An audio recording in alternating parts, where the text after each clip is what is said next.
always a lot better when you get the 4 points opposed to not getting them. Clearly we allowed opportunity to be exposed, and Willie took their chances and really matched us in particular around the ball, and capitalised off some lapses in our play. And credit to them, they're well coached, they're well structured, they're hard to play against, absolutely. And some key personnel came back in for them today, McCready, Greiser, just to name a couple. Made them a formidable opponent, and they'd be assessing that game and looking at opportunities missed, because right at the end, clearly that could have gone either way. Ideally, you go to three-quarter time breaks and you feel comfortable with where you're at, and the scoreboard's taking care of itself. But across the game, it just never felt like we shrugged them, and that was clearly the case coming to the last quarter. And from our point of view, our messaging was pretty simple. We wanted to maintain our basics and do that really well. 30 minutes is a long time of football, so to stay in that, the longer it went, you weren't going to win them all.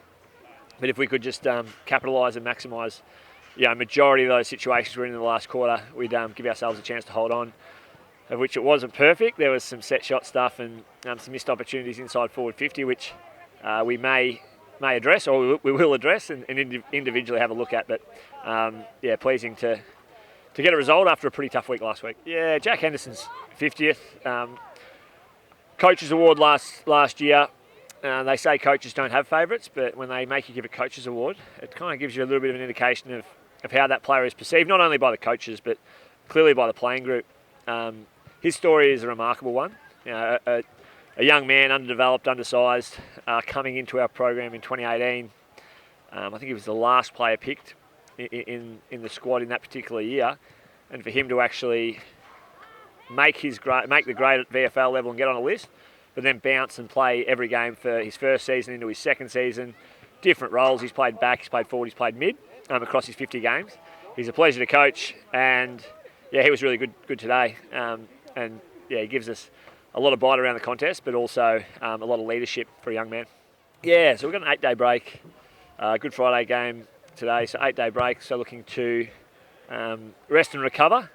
We've had the bye in round 2, and probably didn't manage that as well as we'd like, so we enjoy it for 24 hours, and the guys individually review their games, and looking at Carlton and what they do, and speaking to some guys up on the Gold Coast, of which they handed a fair old belting to last week.